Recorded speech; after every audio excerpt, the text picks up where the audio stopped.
The Psychology of Attraction, published by Viridian. Chapter 1.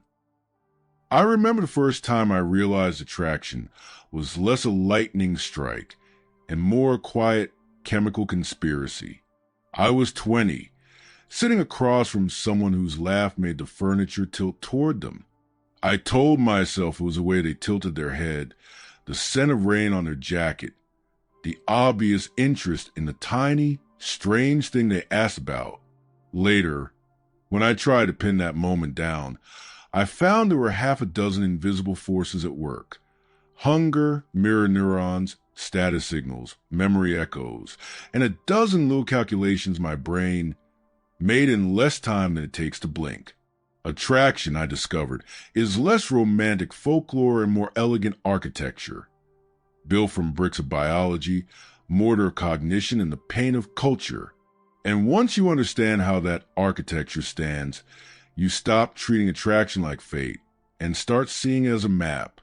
This book is a map, not a manipulative manual, not a pickup textbook, and not a self-help pamphlet dressed up in neuroscience. It is a careful, often honest exploration of what draws human beings together. Why we notice, why we linger, why some people pull like magnets and others pass through the room like a breeze. It will show you how attraction works at the level of cells and social systems, and it will teach you how to use that knowledge with integrity. If you want to learn how to coerce, mislead, or trick people into liking you, close this book now. If you want to become more attractive by becoming more authentic, more aware, and more generous with the attention you give others, read on. There are 3 uncomfortable truths I want to give you up front. First, attraction is not purely about looks. Appearance matters. It is often what opens a door, but it is only one instrument in a large orchestra. Second, attraction is not entirely under conscious control. Much of it happens beneath awareness. Phenomenal whispers, micro-expressions, the rhythm of your speech. Third, attraction can be learned. Not in the sense that you can fake chemistry indefinitely, but in the sense that you can learn the skills and conditions that reliably increase the odds of meaningful connection, presence, emotional safety, narrative, signaling competence, and moral character. Throughout these chapters, you will meet science and story side by side. We will look at hormones and heuristics, at the tiny muscular tremor that betrays interest and the narrative arc that makes us feel alive together. You will read about the brain's reward circuits and about the social rituals that tune them. You will learn about the unconscious algorithms that sort potential mates into safe, exciting status, or not now. I will not spare nuance. Attraction is messy, contradictory, and culturally wired. What works in one context can misfire in another. But within that mess there are patterns, repeatable strategies that respect consent, enhance mutual responsiveness, and cultivate magnetism without manipulation. One of the most provocative ideas you'll encounter in this book is that attraction is survival with style. Evolution built preferences that serve reproductive and social success, but culture edits and embellishes those preferences. We are attracted to signals of health and fertility, to facial symmetry and vocal pitch, but also to kindness and wit, to stories of competence and vulnerability. Modern life layers additional currencies on top of biology: reputation, creativity, and the ability to make someone feel like they're the only person in the room. These modern currencies can outweigh primal markers when we evaluate long-term partnership potential. That means a person who is low on the biological checklist can still be profoundly attractive if they excel at the social technologies of connection. We will also interrogate the ethics of attraction. It's tempting to treat attraction as a zero-sum game. I win if you notice me. You lose if you don't. That framing breeds objectification and shortcuts to intimacy that leave people worse off. Attraction practice responsibly honors autonomy, mutuality, and the messy fact that people change their minds. This book insists on a baseline of consent and emotional literacy. Techniques become toxic only when wielded to deceive. I will give you tools for becoming more compelling, but I will also teach you how to use them to foster genuinely reciprocal relationships. Expect stories. Psychology alone can be arid. We humans are wired for narrative. So I'll tell you about a barista in Buenos Aires who learned to listen in a way that made strangers tell her their life stories, about a CEO who retooled his body language and saw his relationships transform, and about the quiet math of frequency. Why seeing someone at the right intervals can birth attraction almost as effectively as a grand gesture. These stories will ground the research in everyday life, because attraction is not a laboratory curiosity. It's a series of moments strung together into impression. You'll also get experiments, tiny things you can try and evaluate, not manipulative tricks, but curiosity-driven practices. A 1-week experiment in asking better questions, a social calendar tweak to test a mere exposure effect, a breathing exercise to calm nerves and make you more available in conversation. I'll urge you to treat these like the scientific method. Hypothesize, test, observe, and adjust. Use what works. Discard the rest. Your personality is not a blank slate. You're not aiming to become a different person. You're learning how to show up as the best version of the person you already are. If this book is a promise, it is modest and ambitious at the same time. By the final chapter, you will understand why certain people catch your attention and how you can increase your own magnetism in ways that feel honest and sustainable. You will learn to read the subtle signals that matter, the micro-lean, the tone that invites, the turn in a story that opens a heart. You will also see how your internal story, your sense of worth, the narrative you tell yourself about rejection and success, sculpts the field of attraction around you. The final chapters will connect the inner work to the outer signals, because attraction is always both. And yes, there's a secret. It's not a manipulative slogan. It's a simple, slightly irritating truth. Attraction is more contagious than you think.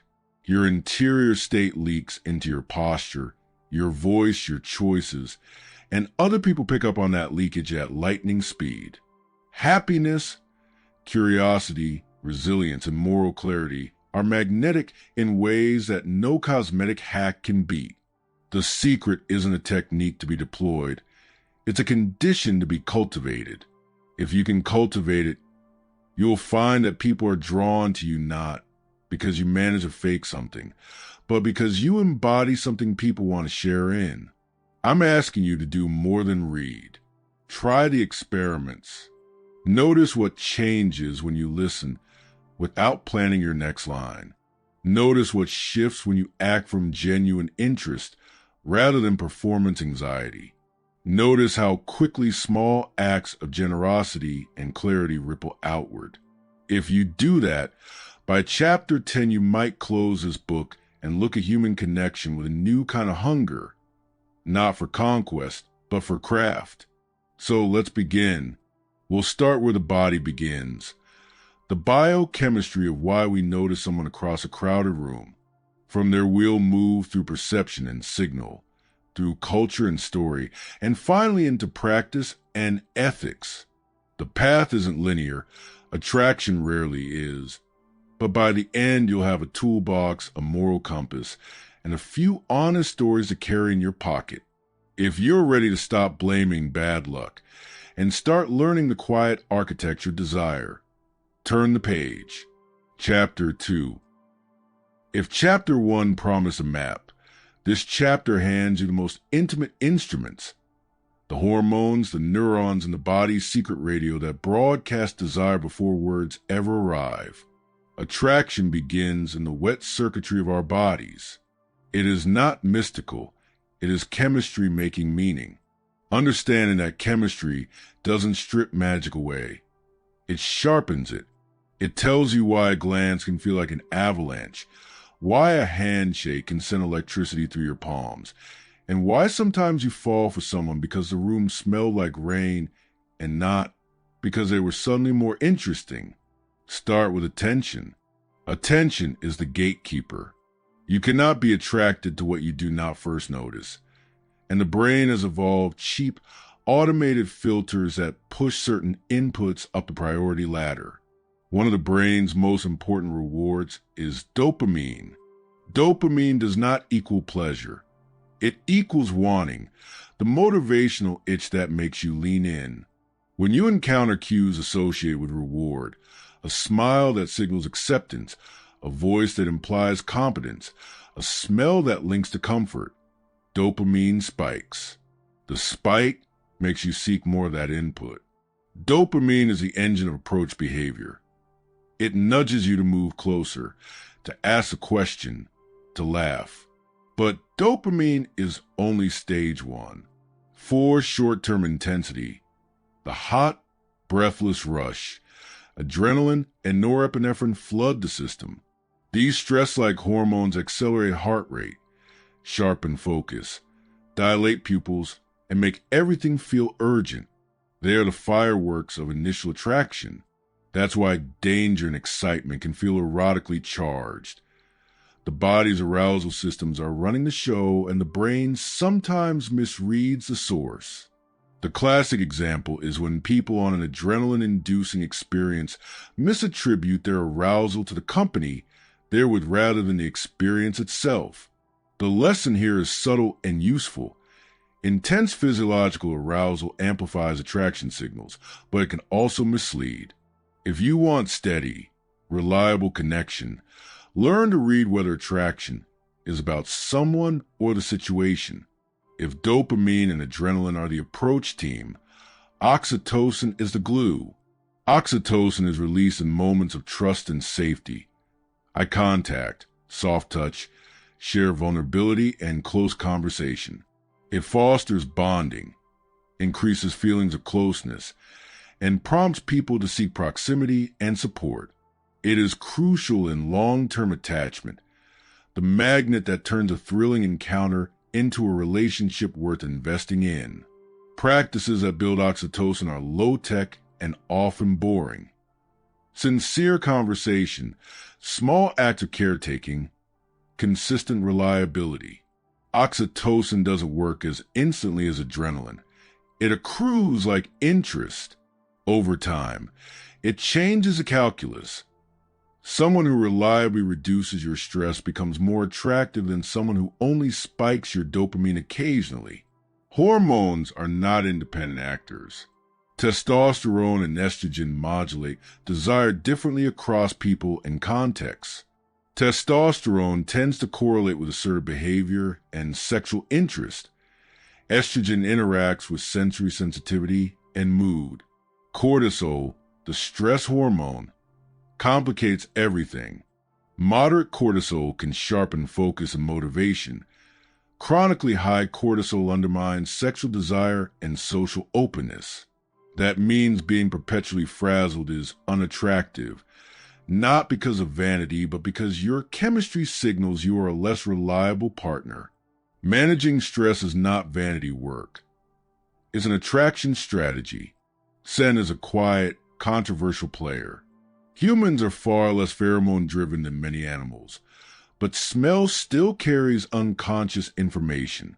Subtle scent signals can evoke memory and mood. A natural scent may suggest genetic complementarity, while an attractive perfume can create an aura of care and confidence. Be careful, overscenting is aggressive. The practical rule is less is more. Use scent strategically to augment, not replace, the other signals you give. The body broadcasts in micro movements, tiny facial twitches, pupil dilation, the dilation of nostrils, a micro smile that begins and stops. These are honest signals because they're hard to fake. Mirror neurons amplify them. When someone smiles at you, parts of your brain simulate that smile, and you become more likely to feel warmth toward them. This is why authenticity matters enormously. You can posture and perform, but the body leaks. The best attraction work is not about becoming a different person. It's about aligning your internal state with your external behavior so your body broadcasts signals that match your intention. That alignment is where simple practices become powerful. First, regulate your arousal. Before entering a high-stakes social situation, take 90 seconds to breathe. Slow inhales for 4 counts. Slow exhales for 6. This short exercise lowers cortisol and brings the prefrontal cortex, your thinking brain, back online. People who are calm are easier to be with, and calm invites oxytocin-building behavior. Second, practice proximity in low-stakes ways. Mere exposure matters. Being seen consistently, in contexts where you are competent and kind, builds both familiarity and trust. Third, refine your sensory presentation, grooming, posture, and vocal tone. A lower pitch, slightly slower speech, and deliberate pacing signal confidence without arrogance. These are not fake constructs. They are small modulations that let the interior you be heard more clearly. But a warning, none of these techniques work in a vacuum. Chemistry is a duet, not a monologue. You can cultivate conditions to be noticed and liked, but you cannot manufacture reciprocation. The mistake many people make is treating attraction like a technical problem with a single solution. It's not. It's a system of interacting signals, histories, and choices. Touch deserves a paragraph of its own. Touch releases oxytocin and signals closeness, but it must be consensual and calibrated. Light, appropriate touch during moments of shared laughter or support can accelerate bonding. Unwanted touch annihilates attraction. Learn to read the other person's comfort cues and, when in doubt, ask. Asking is itself attractive. It signals awareness and respect. There are ethical edges to this chemistry. Knowing how to amplify your attractiveness gives you power. Power lights up the same neural circuits that reward social dominance and influence. Use that power to increase mutual well-being, not to exploit. Attraction that is coerced or deceptive damages neural trust in ways that could be long-lasting. The responsible use of this knowledge is as important as the knowledge itself. A final practical experiment for this chapter. Try a 3-day biofeedback test. Day 1, observe. In social interactions, record in a private note the moment you felt a physical shift, heart rate up, breath shallow, attention narrowing, and what happened right before. Day 2, regulate. Before similar interactions, do the 90-second breathing exercise and notice whether you feel less reactive and more present. Day 3, connect. In one meaningful conversation, focus on listening fully for 5 minutes without planning a response. Afterward, note whether the other person's signaling changed and whether your own internal chemistry felt different. These are small tests, but they teach you to notice the body's role in attraction and, crucially, to shape it. Biochemistry does not run you. It offers tendencies, opportunities, and constraints. The better you understand it, the more you can create conditions for meaningful magnetism. In the next chapter, we move from inner chemistry to outer signals, voice, microexpressions, and the social rituals that translate biology into social currency. If chapter 2 was about the instruments, the next chapter is about the music. Chapter 3. If chapter 2 taught you the instruments inside the body, this chapter shows how those instruments announce themselves to the world. Think of perception as a kind of social radio. Your voice, face, posture, and small rituals broadcast your internal state, and other people, often unconsciously, tune in. Some signals are honest because they're hard to fake. Others are conventions, learned and malleable. Learning to send clear, ethical signals is less about acting and more about curating what parts of yourself you make legible. Voice is the first amplifier. We judge voices fast and often unfairly. Pitch, tempo, and cadence carry social information about size, confidence, warmth, and intent. A slightly lower pitch often conveys authority and calm. A warmer timbre invites intimacy. Rapid, clipped speech signals anxiety. Slow, measured speech signals presence. But the real power of voice is its rhythm. People are drawn to conversational synchrony, the gentle matching of tempo and tone that signals, I hear you. You don't mimic to manipulate. You reflect to connect. Mirroring someone's energy, slightly slower if they're calm, lightly more animated if they're excited, creates a sense of being understood. That sense is magnetic. Facial microexpressions are the honesty detectors. We're built to catch the flicker, the tiny muscles that twitch when someone really feels amused, surprised, or suspicious. Because microexpressions are fast and partly automatic, they're credible signals. The micro smile that begins in the eyes and spreads sideways is different from a polite, social smile. Learning to notice these subtleties can save you from misreading interest and help you respond with appropriate warmth. Notice, too, your own face. Chronic frowning or a clenched jaw broadcast tension. Relaxation is contagious. When your face softens, people relax too. Posture and movement send status and availability messages. Upright. Open posture tends to signal confidence and approachability. Crossed arms or hunched shoulders signal guardedness. Movement speed also matters. Deliberate, unhurried gestures communicate composure and control, while fidgety motion suggests nervousness. There's a famous paradox here. Expansive posture can make you feel more confident, but if it's incongruent with your internal state, it looks performative.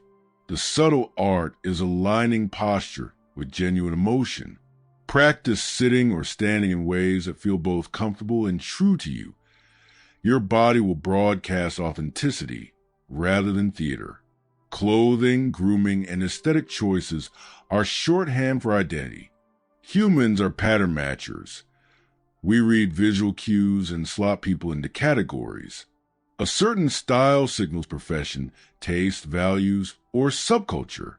That's not shallow judgment. It's efficient social cognition. Use aesthetics to tell the story you want to tell, but don't confuse costume with character. If you dress like someone you're not, the mismatch will register in microbehavior and undermine trust. The stronger route is to dress in ways that amplify your genuine traits. If you're warm and playful, choose textures and colors that feel that way. If you're thoughtful and restrained, choose a simpler palette. Social rituals, hellos, small talk, the tempo of greeting, are the plumbing of connection. Rituals create predictability, and predictability creates safety. We are drawn to people who reduce the cognitive load of interaction, who reliably show up with consistent manners. That's why niceness is attractive when it's paired with competence. Someone who is kind but chaotic becomes less desirable over time because unpredictability spikes cortisol. Rituals also include the subtle patterns of reciprocity. Compliment, ask, listen, return. Reciprocity signals fairness and investment, and is a reliable engine of mutual attraction. Status signals are trickier. Humans respond to status cues, competence, resources, social proof, because they historically correlated with benefit.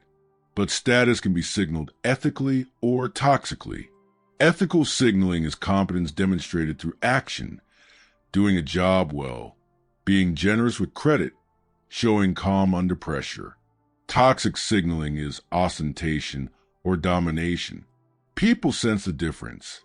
A small, consistent demonstration of competence is far more attractive than grandiosity.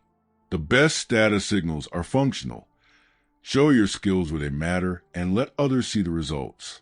Timing and scarcity matter more than we like to admit. The mere exposure effect makes people prefer things they see more often, but only up to a point. Too much visibility becomes noise.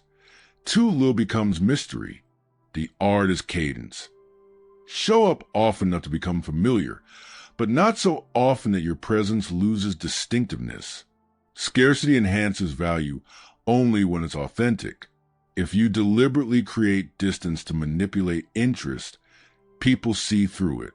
If distance arises from a full life, responsibilities, projects, boundaries, then it signals richness and can increase attraction. Language, the words you choose, matters, but not in the way many pickup manuals suggest. What moves people is not clever lines, but the ability to make someone feel seen. Specificity beats generality. Tell me about the memory that still makes you smile, invites a story. Your interesting is vapor. Questions that allow someone to reveal something meaningful foster intimacy. And silence is a tool. A well-placed pause gives weight to a compliment and invites the other person to fill the space with vulnerability. One of the most misunderstood concepts in signaling is authenticity. People often treat authenticity as a rigid posture. Be yourself always, which leaves out the critical idea of curation. Authenticity is not the unedited self. It's the faithful presentation of your best, truest parts. We all have rough edges and private griefs. We don't need to broadcast them at the first meeting. Showing up as a person you want to be, calm, curious, kind, is both authentic and effective. That curation is ethical when it's honest and not a performance designed to deceive. Let me tell you a small story. A woman I knew worked at a cafe and had a habit of folding strangers' napkins into tiny cranes when the line was long. It was a tiny, odd ritual. No one asked for it, yet people walked away smiling, telling their friends, returning the next week. She wasn't trying to manipulate anyone. She was amplifying a part of herself that delighted others. That ritual became her social signature. It wasn't glamour or status that drew people back. It was predictability, small generosity, and a visible personality that was both charming and real. If you want a short experiment from this chapter, try a signal audit for a week. On day 1, notice what signals you're sending without trying to change them. Your voice, posture, clothes, and rituals. Day 2, pick one element to tune. Slower speech, softer smile, one consistent grooming choice. Day 3, notice how people's responses change. Keep the things that feel true and discard those that feel like acting. The goal is not perfect technique. It's coherence between interior and exterior. Signals are language, not magic spells. They carry information that other people use to decide whether to approach, trust, or invest. The ethical practitioner of attraction learns to broadcast clearly, to honor consent, and to curate signals that match their values. In the next chapter, we'll look at story, the narratives we tell ourselves and others that shape attraction over time. Because charisma often comes down to coherence. Your biology, your signals, and your story must sing the same song. Chapter 4. Stories are the architecture that holds attraction together. If chemistry is the wiring and signals of the paint, then story is the blueprint that makes sense of it all. People don't just respond to appearances and gestures. They respond to meaning. We slot strangers into narratives within seconds: hero, safe harbor, thrilling danger, reliable friend. And once a frame is set, every subsequent signal is interpreted through that lens. Learning to shape the stories others tell about you and the one you tell about yourself is one of the deepest levers of attraction, because narratives organize attention, memory, and emotional investment. We carry two kinds of stories: our personal narrative, the one we tell about who we are, and the social narrative, the one others tell about us. Both matter. Your personal narrative colors your demeanor, your choices, and the way you show vulnerability. If your internal story is "I am unlovable," Your body and signals will leak that belief. If your story is, "I am curious and useful," you will show up differently. Changing a story isn't about lying to yourself. It's about retelling past events in a way that emphasizes growth and agency. The psychology literature calls this narrative reframing. Take a setback and describe it as an education rather than a verdict. People who tell coherent, agency-focused stories about themselves are more attractive because coherence signals stability and predictability, two qualities the brain prizes in potential partners. Social narratives are what your community says about you. Reputation is an aggregation of small stories people exchange at parties, on social media, and in passing conversations. Reputation grows from consistent actions more than from single spectacular events. A person who reliably shows up on time, helps colleagues, and tells funny, empathetic stories will build a narrative of competence and warmth. That's the social currency of attraction. It explains why introductions from mutual friends matter. They bring a pre-packaged narrative. If someone you trust says they're thoughtful and funny, you're more likely to attend to those qualities. The shortcut here is obvious. Invest in small, repeatable behaviors that create the kind of social stories you want circulating. Narrative works in two directions. You can craft the stories you tell others about yourself through anecdotes, posture, and the selective revelation of your past. And you can influence the stories others tell by how you behave after being introduced. The most effective story builders are selective with what they reveal and generous with what they demonstrate. Tell a memorable anecdote that reveals a value, not just a punchline. Then reinforce that value with consistent action. For example, telling one story about your love of quiet discipline isn't enough. Show up with reliable habits that make that story credible. People remember the story, and then they use new behaviors to test whether the story is true. There's an important ethical line here.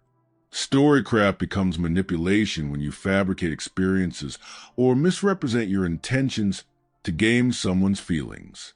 Attraction that rests on deception corrodes trust and harms everyone involved. Instead, think of storytelling as the honest editing of your life. Highlight what's meaningful, contextualize mistakes, and let your actions verify your claims. Stories are also temporal. Attraction isn't just about the immediate impression. It's about the arc you set. Do you present yourself as a constant, an occasional comet, or someone on an upward trajectory? People are wired to prefer partners whose future looks promising. That doesn't mean you must sell a false image of inevitable success. It means you should be able to articulate, in small ways, where you're headed. A person who speaks with curiosity about ongoing projects, growth, and learning signals for momentum. That narrative is attractive because it offers a promise of shared experiences, not just static companionship. The narratives you tell in conversation can be catalytic. A good personal story is brief, sensory, and reveals a value or vulnerability. It's not a monologue, it's an invitation. Stories that end with insight, and that taught me to, are more magnetic than stories that only describe events. They give the listener a sense of who you are and what you might teach or share. Importantly, stories should leave room for the listener to participate. When you tell a story, pause and let the other person nod, correct, or add their own version. That collaboration converts a monologue into co-authorship, and co-author experiences build attachment. There's a quiet power in the mundane. Many people overestimate the need for dramatic anecdotes. In reality, stories about small moral choices, a moment of embarrassment that reveal resilience, or a minor act of kindness often feel more human and trustworthy than tales of grand adventure. Those small stories are repeatable and believable. They become the fibers of a reputation. Think of the barista who always remembers a regular's complex order. Her story in the local community is one of attention and care. That story pulls people in. Cultural storytelling matters too. Different social groups value different narratives. In some circles, competence is a prize theme. In others, emotional openness.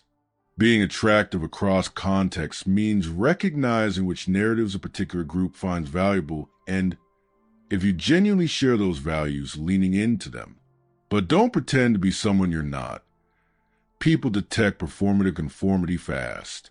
Instead, find authentic overlaps between your identity and the group's values and tell those stories with clarity. Your private narrative, the one you rehearse in your head, affects attraction more than you know. Anxiety often grows from rehearsed negative scripts. They'll reject me. I always say the wrong thing. These scripts prime the very behaviors that lead to disappointment. Rewriting your inner script to one of curiosity and experimentation changes the stakes. Instead of performing to avoid shame, you can participate to discover. This shift doesn't magically remove rejection, but it reduces the sting and increases resilience. Qualities that are quietly attractive. A small practical experiment. Pick one interaction each day and bring a short, honest story that reveals something meaningful about you. Keep it under 2 minutes. Afterward, note how people respond. Do they ask follow-ups? Do they mirror your emotion? Do they offer their own stories? Over a week, you'll see patterns. Tweak the stories that land and drop those that feel performative. Also try a reputation rehearsal. Ask a trusted friend how they would introduce you at a party. Their answer will reveal the social narratives currently circulating about you. If that narrative aligns with the one you want, keep doing what you're doing. If not, identify a small set of behaviors of practice that will shift the story over time. Stories, if cultivated honestly, are among the kindest forms of attraction. They allow people to decide quickly whether they share values and whether a relationship might be worth exploring. The trick is to tell them well, briefly with sensory detail, and with an ending that clarifies what you learned. As you do that, remember the golden rule of narrative and attraction. Be true, be interesting, and leave room for the other person's story to intersect with yours. In the next chapter, we'll move from stories to strategies, practical rituals and conversational moves that reliably create emotional safety and deepen connection. Chapter 5. Attraction deepens where safety lives. This sounds counterintuitive in a culture obsessed with thrill, but it's consistently true.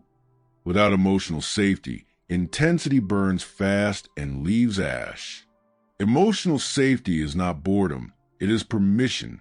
Permission to be seen, to be uncertain, to reveal edges without punishment. When people feel safe, curiosity opens, oxytocin rises, and attraction moves from spark to flame. This chapter is about the practical mechanics of that safety. What actually makes someone relax enough to lean in? Start with presence. Presence is rare and rarity is attractive. Presence means your attention is undivided. Your phone is quiet, your eyes are available, and your body is oriented toward the person in front of you. The nervous system reads presence as care. When you offer it, you signal that the interaction matters. Many people confuse attraction with cleverness. In reality, being fully present is more compelling than the perfect line. Presence communicates. You are not competing with my distractions, and that message lands deeply. Listening is the primary tool. Real listening is active and selective. It involves reflecting back what you hear, naming emotions when appropriate, and asking questions that help the other person clarify their own thoughts. It sounds like that was frustrating. Or, so you felt relieved after that decision? These are not therapy tricks. They are signals of attunement. Attunement tells the brain, this person gets me, and that recognition is intoxicating. Importantly, Listening without fixing is key. Advice offered too quickly can feel like dismissal. Safety grows when people feel understood before they feel guided. Boundaries are paradoxically attractive. Clear boundaries reduce anxiety because they create predictability. When you say no kindly, keep your word, and respect time, you signal self-respect and reliability. People are drawn to those who manage their own limits well. It suggests they can manage a shared space responsibly. Boundary violations, even small ones, erode safety fast. Showing up late without explanation, pushing conversations past comfort, or teasing about sensitive topics can fracture trust. Attraction thrives where boundaries are visible and honored. Vulnerability, when calibrated, accelerates connection. The key word is calibrated. Vulnerability that is too deep too soon can overwhelm and feel manipulative. Vulnerability that never arrives keeps things superficial. The sweet spot is reciprocal disclosure. You share something meaningful but manageable, then pause. If the other person responds with curiosity or shares in return, you continue. If not, you slow down.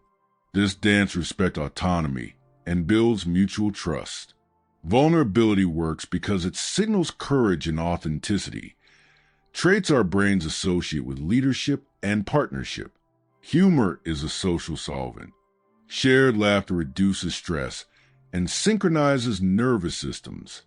But humor must be inclusive. Self-deprecating humor, used lightly, can humanize you. Humor that targets others or relies on cruelty corrodes safety. The most attractive humor often comes from observation rather than performance, naming the absurdity of a moment in a way that invites shared amusement. When people laugh with you, not at someone else, a bond forms.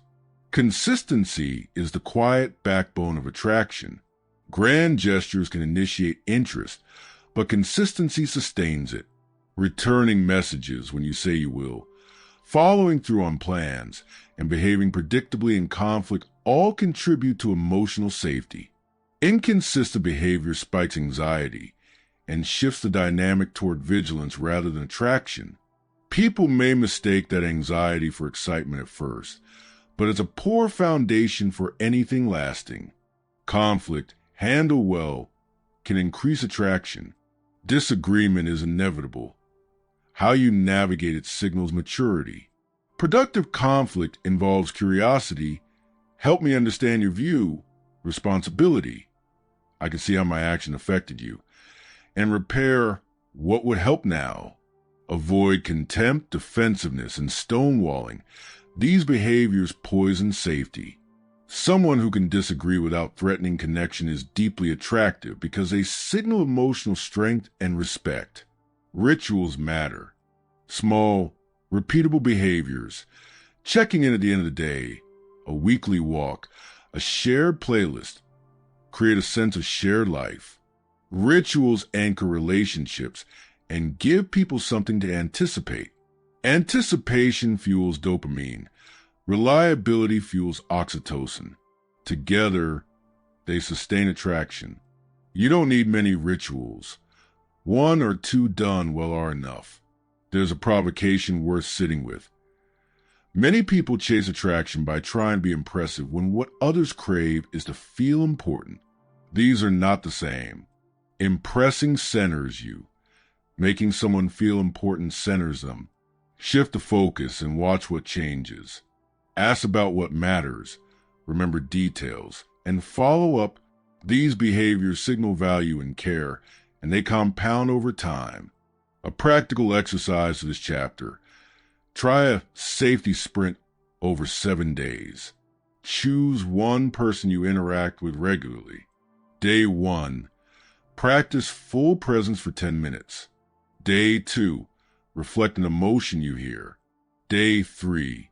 Set or honor a clear boundary. Day 4. Share a small vulnerability. Day 5. Introduce a light ritual. Day 6. Handle a minor disagreement with curiosity. Day 7. Notice what has changed. This is not a manipulation sequence. It's a practice in being a safer human to be around. The outcome might be attraction, or it might be clarity, and clarity is a gift. Attraction built on safety doesn't burn as fast, but it burns longer. It's the difference between a flash and a hearth. In the next chapter, we'll examine power and polarity, the dance between independence and connection, confidence and care, and how balancing them creates a dynamic that feels alive without becoming volatile. Chapter 6. Power and polarity are the parts of attraction that make relationships feel electric. They're the tension between two forces that pull toward each other while collapsing into sameness. Independence and connection, confidence and care, drive and tenderness. Polarity is not about dominance for its own sake or rigid gender scripts. It's about complementary energies that create dynamic movement. Power, when ethical, is the capacity to affect the world and keep your integrity intact. Together, power and polarity give relationships shape. They make you want someone not just because they're safe, but because they stir you, challenge you, and reflect what you don't have inside yourself. Let's start with power. Most people recoil at the word because power carries baggage, coercion, manipulation, corruption. But power itself is morally neutral. It's how it's used that matters. Power and attraction looks like competence, autonomy, decisiveness, and the ability to take responsibility. These are magnetic because humans evolved to prefer reliable partners who can withstand crisis and create resources. A calm person who can act under stress, who keeps agreements, and who owns their choices is attractive because they lower the risk of chaos. That's not domination, it's stewardship. Power is visible in micro-behaviors. It shows up when someone claims space without apology, when they speak with clarity rather than passive aggression, when they make choices instead of seeking permission for every small thing. Power also manifests privately, how someone regulates their mood, whether they can tolerate boredom without lashing out, whether they can accept feedback without deflecting. These private competencies leak into public gravitas. The ethical imperative is simple. Use power to create possibility and safety, not to extract advantage. Polarity is the complement. Think of polarity as relational chemistry that thrives on difference. It's the yin and yang where contrasts, energetic and calm, bold and reflective, adventurous and steady, create attraction by offering what one partner lacks. That doesn't mean people must conform to stereotypes. Rather, polarity is about energetic differentiation. Two intensely similar people may feel cozy and compatible, but lack the spark that difference produces. Conversely, two people who are constantly at odds or trying to override each other create friction without connection. The sweet spot is a respectful, playful contrast. How do you cultivate healthy power and polarity without falling into toxicity? The first step is to own your center. People who are magnetic are anchored in their needs and values without weaponizing them. That anchoring involves clarity. Know what you will accept, what you won't, and what you want to move toward. Clarity breeds confidence, and confidence is attractive not because it's loud, but because it reduces ambivalence. Ambivalence creates noise. Clarity creates direction. The second step is to practice emotional economy. Power used well conserves emotional resources. It involves choosing when to escalate and when to let something pass, when to invest and when to protect. A partner who can tolerate disagreement without collapsing into reactivity or withdrawal models a form of strength that invites trust. This is where power and safety intersect. Strength without cruelty, steadiness without stonewalling. Polarity needs communication that is both honest and generous. You can create contrast by stating your preferences clearly and listening when the other person states theirs. For example, if one person craves spontaneity and the other craves ritual, The dynamic can become a source of growth rather than resentment if both parties articulate what they need and make small compromises. Playful negotiation preserves polarity. I love that you want to hit the road at dawn. Can we plan one weekend this month for that and keep the other for our Sunday ritual? This kind of framing keeps difference from becoming a wedge. There's seductive trap to avoid, confusing intensity with polarity. Intensity, high drama, jealousy, emotional roller coasters, is not polarity, it's volatility. Volatility can be mistaken for passion because it activates the nervous system, but passion rooted in chaos is unsustainable. Polarity, in contrast, fuels long-term desire because it mixes stability with novelty. One partner provides a safe harbor, while the other offers a tide that moves them. The healthiest dynamics balance safety and adventure. One partner's steadiness becomes a stage for the other's exploration. One partner's expressiveness becomes the air that keeps the other buoyant. Sexual polarity deserves a careful word. Sex is often the clearest expression of polarity because sexual desire is a form of urgent approach energy. But attraction is not reducible to sexual mechanics. Sexual polarity is best supported by the emotional groundwork we've already discussed: presence, safety, competence, and ethical power. Rushing to create sexual tension without the social substrate often results in misunderstanding. Real sexual polarity grows when both people feel seen and free enough to express desire without fear. Power and polarity also play out in leadership within relationships. Healthy leadership is not about command. It's about taking initiative and caring for shared well-being. Leaders who are attractive often make decisions, plan, and shoulder responsibility, while remaining open to input and correction. This combination of initiative and humility is magnetic because it reduces anxiety about who will do the hard work when things go sideways. Leadership gone astray looks like unilateral control. Leadership done right looks like coordinated movement. A provocative idea: cultivating your power increases your capacity to be loved, not to own love. People sometimes seek control because they fear abandonment. The counterintuitive route is to build personal power not to bind others, but to become the kind of person who can offer more: time, attention, resources, and emotional steadiness. That generosity, powered by competence, is one of the most attractive things a person can do. A practical exercise. Try a 7A polarity practice. Day 1. Identify one area where you naturally lead and one where you naturally follow. Day 2. Lean into leading in your domain. Make a clear plan for a simple activity and execute it. Day 3. Practice listening without correcting when someone leads. Day 4. State a boundary with calm clarity. Day 5. Offer a small act of initiative that benefits someone else. Day 6. Cultivate a private practice that builds competence, learning a skill, exercising discipline. Day 7. Reflect on what felt energizing and what felt informative. The goal is not to adopt a role, but to strengthen the muscles that make power and polarity sustainable. Finally, remember that power can erode when pride or entitlement creep in. Check yourself with honest friends and be willing to repair harm. Attraction built on responsible power and playful polarity is vibrant. Attraction built on unchecked dominance decays into resentment. The aim is a dance in which both partners can move toward and away, return and surprise, rest and risk.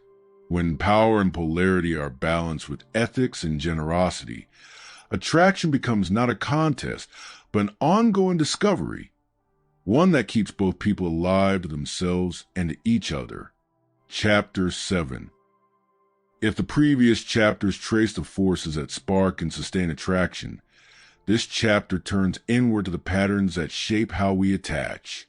Attachment, the way we relate when safety is on the line, is the scaffolding underneath romance.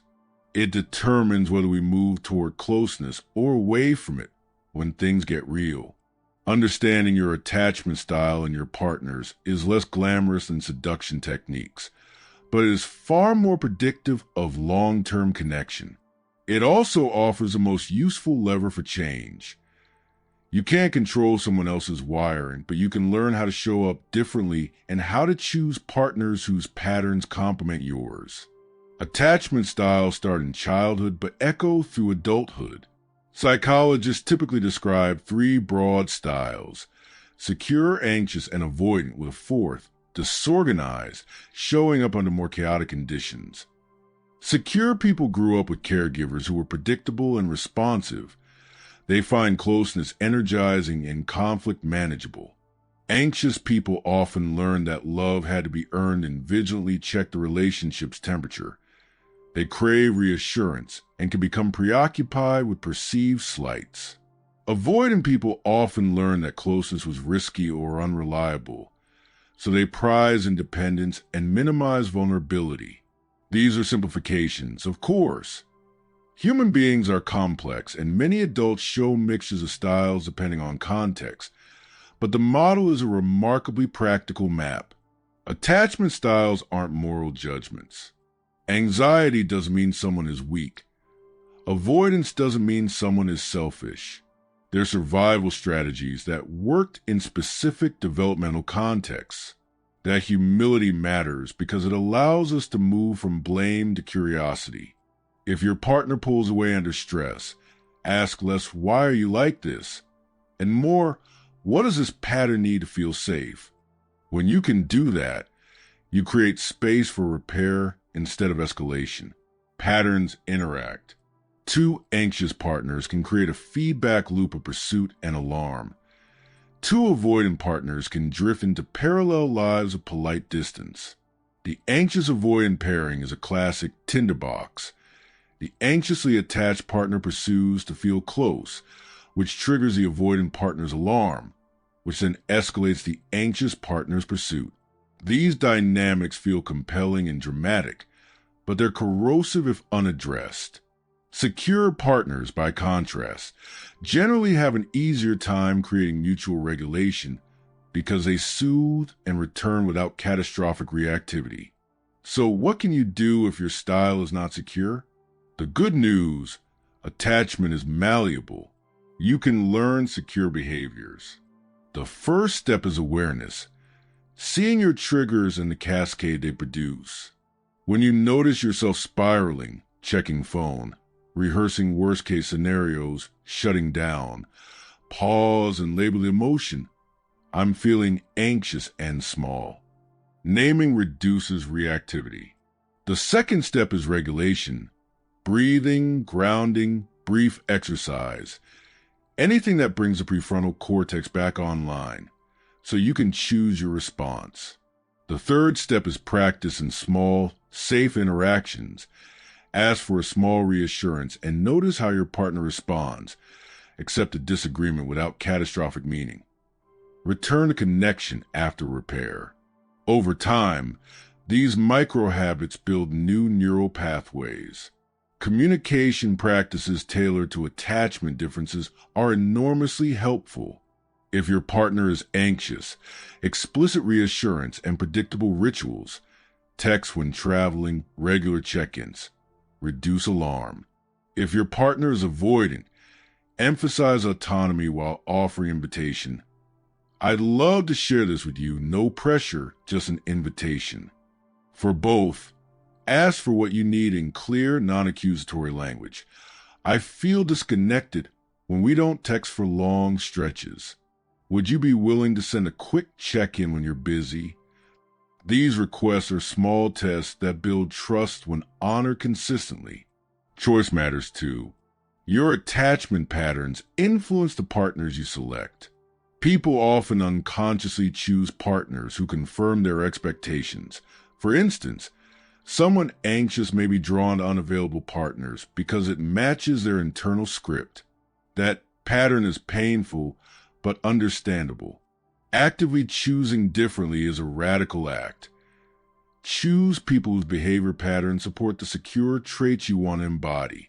That may mean walking away from chemistry that burns bright but destabilizes you. It's less dramatic than a cliffside romance, but more likely to produce lasting fulfillment.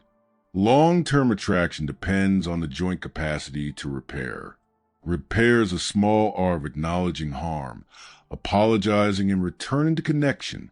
Couples who can repair, even frequently arguing couples, often have a deeper sense of safety than couples who never speak about hard things. Repair requires humility and curiosity, noticing your role, saying sorry, and asking what will help now. The ritual of repair is one of the most potent attraction-maintaining practices because it signals that connection matters more than ego. Maintenance practices keep desire alive. They are mundane and powerful. Predictable rituals, novelty, gratitude, physical touch, and projects that create shared meaning. Rituals, like a weekend ritual or a daily "how was your day?" anchor a relationship. Novelty, planning a new experience every now and then, reignites dopamine. Gratitude and explicit appreciation reduce entitlement and signal value. Physical touch, when mutual and desired, sustains oxytocin. And shared projects, cooking together, learning a language, building something, create a narrative of mutual growth that deepens attraction beyond physical chemistry. Compatibility is not sameness. You don't need identical preferences. You need negotiable differences and similar core values. People who argue about which movie to watch but share priorities about family, trust, and integrity often stay together. People who agree about movies but differ on fundamental values drift apart. When assessing long-term suitability, test for aligned values, not just share hobbies. Ask questions about how conflict is handled, what trust looks like, and how each person imagines growth.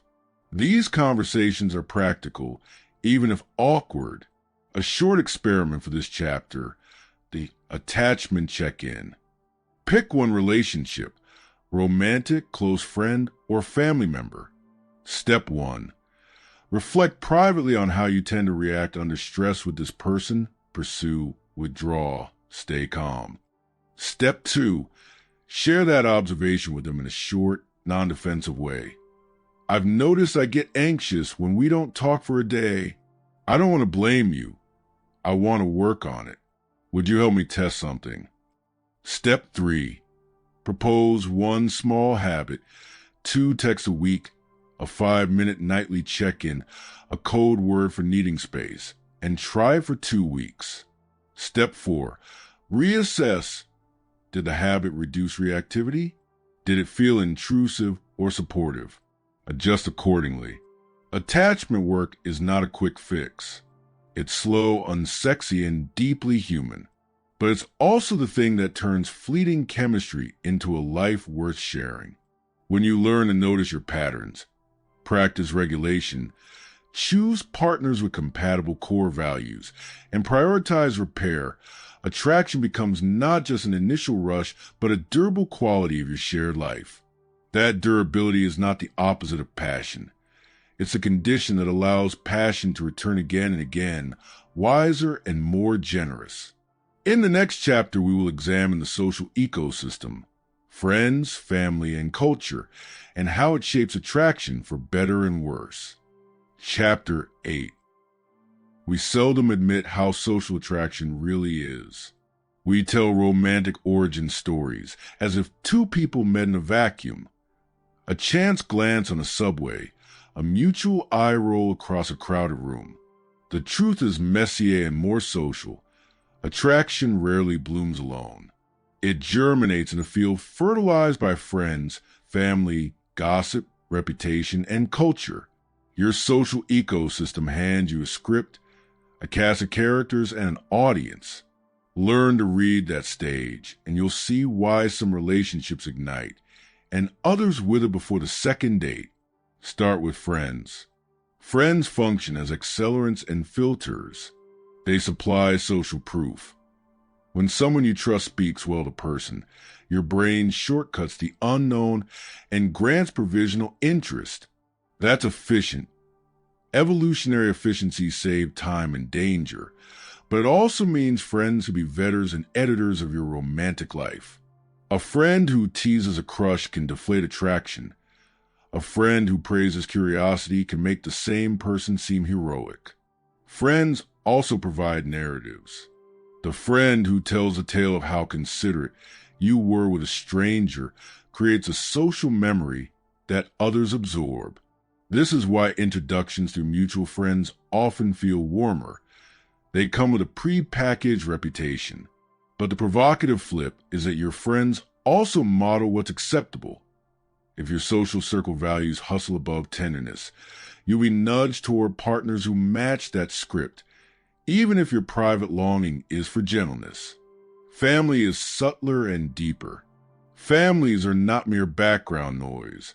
They are identity scaffolding, childhood approval patterns, cultural expectations about who is suitable, and even sibling rivalries shape what you find desirable. Parents do not need to voice their preferences for those preferences to echo in your choices. Approval and disapproval from family act as social currency. A partner who fits the family story, religion, class, education, ethnicity, carries less friction. That friction matters because relationships are social projects. People don't date in isolation. They join networks that expect coherence.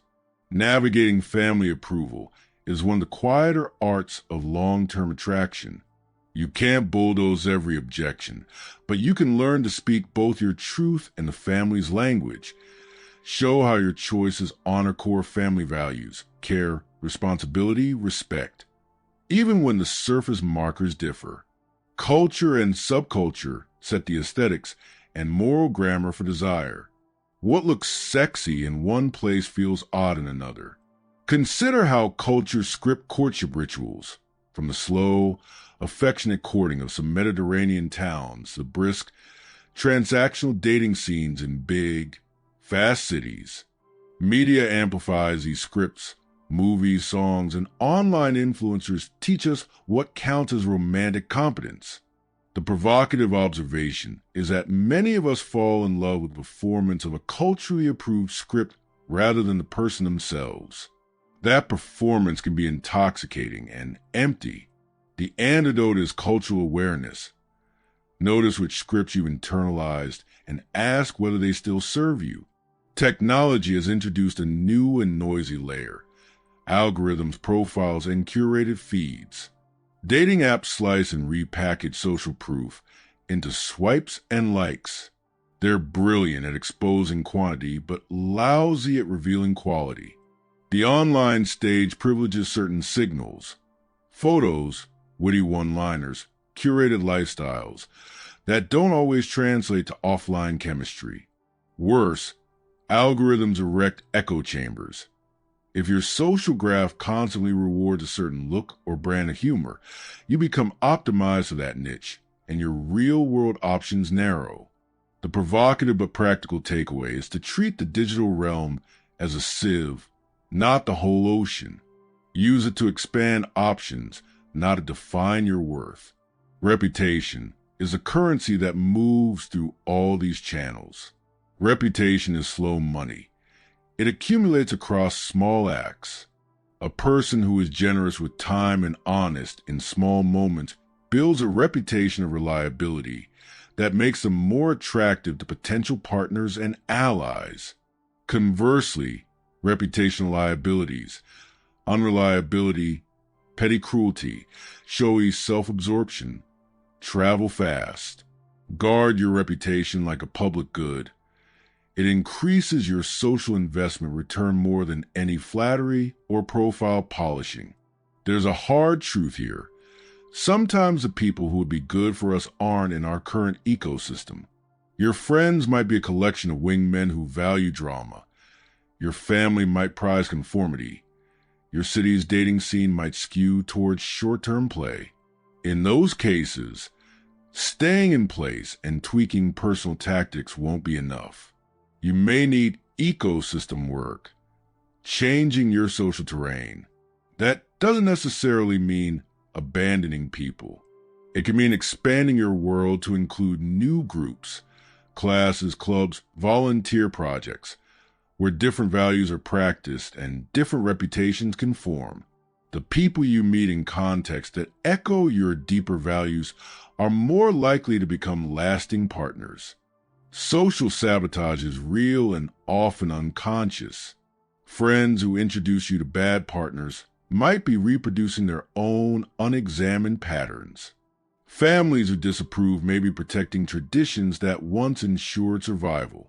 Recognizing the difference between constructive caution and projection is essential. Ask questions. Is a warning about real character-level concerns or about superficial mismatches? When you can answer that, you can negotiate social feedback intelligently rather than reactively. One of the most underused social strategies is curating your introducers. Who are the people whose opinions move you and others? Invest in relationships with people who see what you want to become. These are not sycophants. They are socially competent allies who can open doors in ways that align with your values. When you're invited into a new circle, you inherit a sheen of trust by association. Use that wisely. Show up with the same generosity and competence you want attributed to you. A practical experiment from this chapter, the ecosystem audit. For 1 week. Keep a note of every social introduction, comment, or signal related to your romantic life. Who referred people to you? Who criticized your choices? Which environments, bars, work, friend houses, community classes produce the most meaningful connections? At the end of the week, ask, which environments amplified the kind of attraction I want? Which social ties supported or undermine my goals? Then make one small change. Attend one event that puts you in a different ecosystem, or ask one trusted friend to introduce you to someone outside your usual orbit. Observe what shifts. Cultures and groups exert pressure, but they also offer scaffolding. The clever route is not to escape all influence, but to choose and shape your social field. Surround yourself with people who model the habits and values you admire, and you will find your tastes, and therefore your attractions, shifting in surprisingly swift ways. Attraction is social because we are social animals. Who we love is never just about chemistry between two bodies. It's about the networks that witness, approve, and sustain that love. Learn to read that network and sometimes to redesign it. And you'll find that the social ecosystem can be one of your greatest allies in creating the relationships you actually want. In the next chapter, we'll gather the tools, conversational practices, rituals, and daily habits so you can practice attraction ethically and effectively, both inside your head and across your social field. Chapter 9. This chapter is the toolbox, the part of the book where ideas meet habit. All the theory so far matters because it tells you what to practice. This chapter gives you specific, repeatable practices that reliably increase the odds of turning attention into attraction without ever sacrificing dignity or consent. These are small, testable moves you can fold into a week, a month, or a life. They aren't magic. They are the compound interest of repeated, honest behavior. Start with daily micro-practices. The brain changes with tiny, frequent inputs. Pick 2 of these and do them every day for 3 weeks. The 2-minute presence.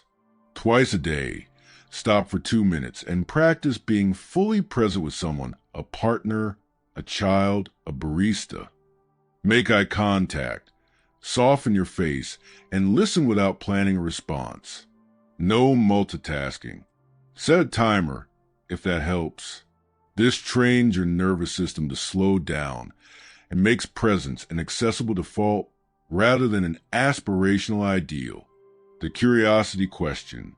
Every day, Ask one person a question that invites story rather than yes/no. Useful starters. What's a small thing that surprised you this week? Or what's the kind of movie that always gets you thinking afterward? These questions are specific enough to elicit detail, but open-ended enough to encourage vulnerability. Micro displays of competence. Do one small thing every day that demonstrates competence and reliability. Reply to an important message within 24 hours. Show up 5 minutes early. Complete one task you promised. Consistency builds reputation. Reputation builds social proof. Gratitude signal. Each evening, tell one person something you appreciate about them. This rewires your attention toward value and signals appreciation without needing a grand event. Next, conversational scaffolds. Most failed conversations are not because people are boring. They're because they are predictable or self-centered. Use these scaffolds to make dialogues more magnetic. The mirror then invite pattern. Reflect what the person said.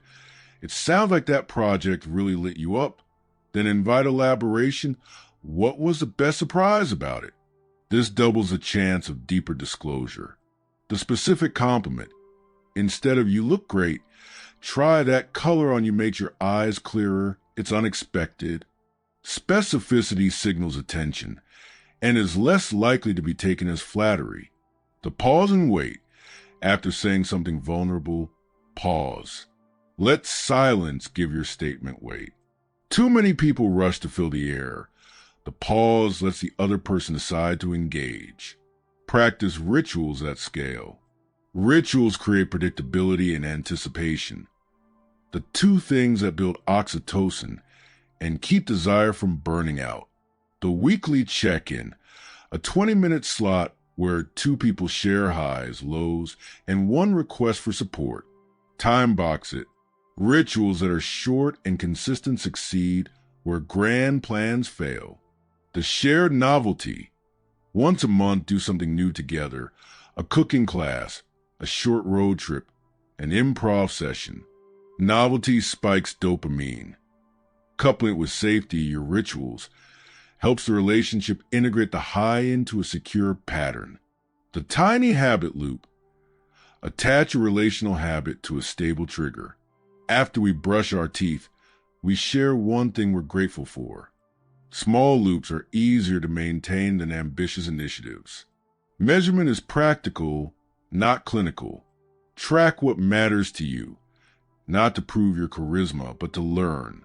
Use 2 columns, behavioral and subjective. Behavioral metrics. Number of meaningful conversations per week. Number of invitations accepted. Instances of follow-up after initial meetings. Subjective metrics. How present you felt on a scale of 1 to 10. How safe the other person seemed to be. How often you felt genuinely curious rather than performative. Run short experiments. Treat attraction building like the scientific method. Form a hypothesis.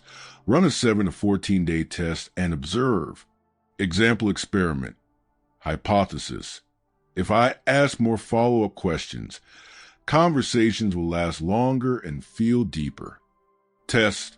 For 2 weeks, ask at least 3 follow-ups in every new conversation. Measure. Average conversation duration and a quick post-conversation note on depth. Learn from the data and iterate. A few practical scripts you can try verbatim in low to medium-stakes situations. When introducing yourself, "Hi, I'm Name. I love hearing the small details that make people who they are. What little thing made you smile this week?" When you want to slow down a conversation, "I want to understand this better. Tell me more about that moment." When you need to set a boundary, kindly, "I want to be honest. I can't commit to that right now, but I care about being reliable. Can we find another time?" Polarity and power practice. Balance leading and following with small moves. Led by suggesting plans. Let's pick one day for something spontaneous this month. And follow by letting someone else choose the restaurant or playlist sometimes. Intentional alternation prevents imbalance and keeps energy dynamic. Ethics is not optional. Every practice here must be used with explicit respect for autonomy. Consent isn't a box to check. It's a continuing conversation. If someone pulls back, pause your experiment. Clarify, apologize if needed, and repair. Techniques deployed without regard for consent are manipulation. Techniques used with consent are competence. Troubleshooting common traps. If you feel performative, stop. Performative connection is exhausting and transparent. Return to practices that cultivate presence and authenticity rather than novelty for its own sake. If someone seems uninterested, don't double down on intensity. Reduce frequency, keep behavior generous, and allow clarity to emerge. Attraction requires reciprocity. Unilateral effort breeds fatigue. If anxiety sabotages you, use regulation tools. The 4 to 6 breathing, inhale 4, exhale 6, grounding, 5 things you can see, 4 you can touch, and brief movement. A calm nervous system equals clearer signaling. Scaling up social ecosystem moves. Make one change to your social field every 3 months. Join a group that reflects your values. Host a small dinner with people you admire, or curate your introducers. Invest time with people whose opinions you respect. Finally, a short 30-day plan to integrate these tools. Week 1, daily 2-minute presence, and 1 curiosity question per day. Week 2, add the gratitude signal, and 1 micro display of competence. Week 3, run the mirror then invite in every meaningful conversation and schedule a shared novelty event. Week 4, review your behavioral and subjective metrics, adjust, and set 1 ecosystem change for the next 3 months. The last necessary point. The goal is not to become irresistibly attracted to everyone, but to become reliably attracted to the people you want to live with, grow with, and be seen by. Practice makes you clearer, kinder, and more competent. Those traits are quietly revolutionary.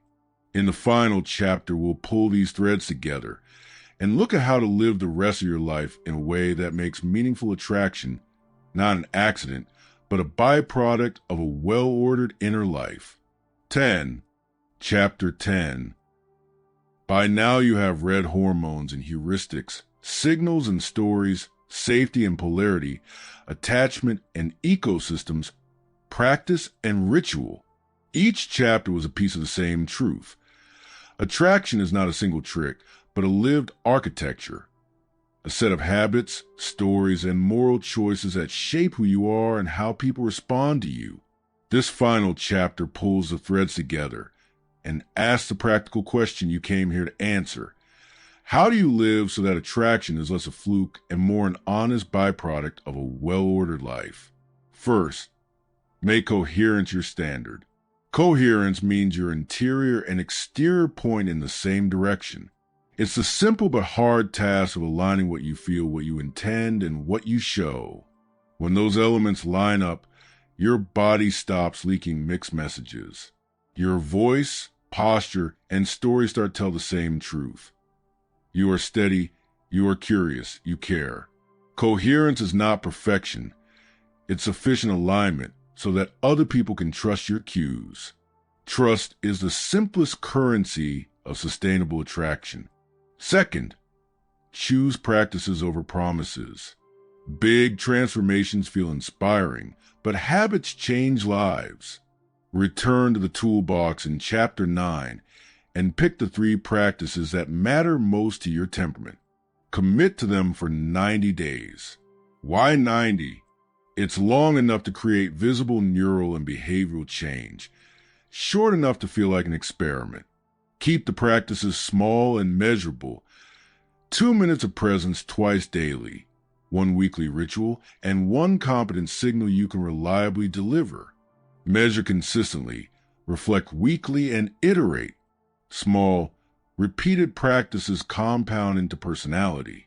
Third, make generosity a principle, not a tactic.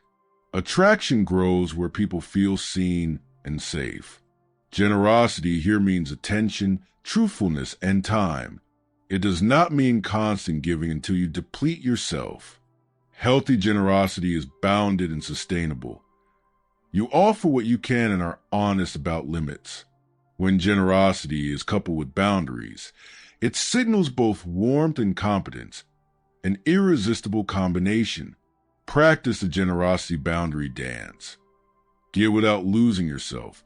Refuse without shaming others. Fourth, hold curiosity as an operating mode. Curiosity is the social solvent that dissolves small defenses and invites meaningful disclosure. It is not an interrogation technique. It's a posture that says, I want to know you. Curiosity keeps conversations fresh, turns strangers into co-authors of a story, and undermines performance anxiety because you're focused on learning rather than impressing. Make curiosity habitual. The next time you meet someone new, make it your aim to learn one thing that surprises you about them. That small goal shifts the energy of the encounter in a way that feels generous and magnetic. Fifth, cultivate resilience around rejection. Attraction is probabilistic. Not everyone will reciprocate, and that's not a verdict on your worth. The better you are at observing data, rather than dramatizing it, the faster you will recover and re-engage. Build redundancy into your life. Friendships, projects, curiosities, so your identity does not hinge on any single yes. Resilience is attractive because it signals emotional stability. Desperation is not. 6. Steward your social ecosystem. The people around you are the stage managers of your reputation and the sources of the introductions that matter. Invest in communities that reflect your values and in friendships that correct rather than flatter. Be someone who creates opportunities for others. Social capital is reciprocal. Host small gatherings, make careful introductions, and be the sort of person whose name carries a particular tone, reliable, thoughtful, curious. 7th, practice ethical influence. You now know how to make someone feel more seen, how to mirror and pause, how to create rituals and narrative. Use these skills to expand mutual flourishing, not to extract it. Attraction without consent or transparency is exploitation. The modern ethical attractor treats influence as shared rather than owned. You practice techniques to invite, not to coerce, to create mutual possibility, not unilateral advantage. 8th, never stop rewriting your story. The narrative you carry about yourself shapes the way others slot you into their stories. Retell your past as a series of lessons rather than fixed verdicts. Claim agency without arrogance. When you fail, narrate it as education. When you succeed, narrate it as responsibility. The story you tell yourself will leak into your posture, your speech, and the small rituals that orient your life. Make that story flexible enough to grow. Here are 3 closing experiments to integrate everything quickly. Experiment A, the Coherence Week. For 7 days, pick 3 domains: appearance, grooming/posture, voice, tempo/pitch, and story, a short anecdote about an important value. Intentionally align each domain with the same message about you. For example, I am steady and curious. After each interaction, jot 1 sentence. Did the world read the message? Adjust. Experiment B, the generosity boundary sprint. Over 2 weeks, practice 1 generous act per day, a note, a favor, and attended conversation, while also practicing 1 clear boundary per week, a small no or a time limit. Notice how people respond when kindness and limits coexist. Experiment C, the ecosystem shift. Choose 1 community outside your current orbit and spend a month engaged there, a class, volunteer group, or professional meetup. Track the difference in the kinds of people you meet and how your reputation evolves. A final, slightly provocative truth, and the secret this whole book has been circling. The most enduring form of attraction is not a trait you acquire, but a life you live. People are drawn not to polished personas, but to someone whose life invites participation. That invitation is made up of small things: consistent attention, visible competence, cultural generosity, and moral clarity. If you cultivate a life that makes the world better in modest ways, you will attract people whose company actually deepens that life. So this is your closing instruction. Build a life worth inviting others into. Treat attraction as a byproduct of craft, not an object of frantic pursuit. Keep your practices manageable, your ethics explicit, your curiosity alive, and your social ecosystem well tended. If you do that, the magnetism you generate will not be a performance, but an expression of who you are becoming. And that kind of attraction is not only powerful, it is kind. Thank you for taking this map seriously. Go practice it, test it, and then tell a small, honest story about what you learned. Someone will listen and be drawn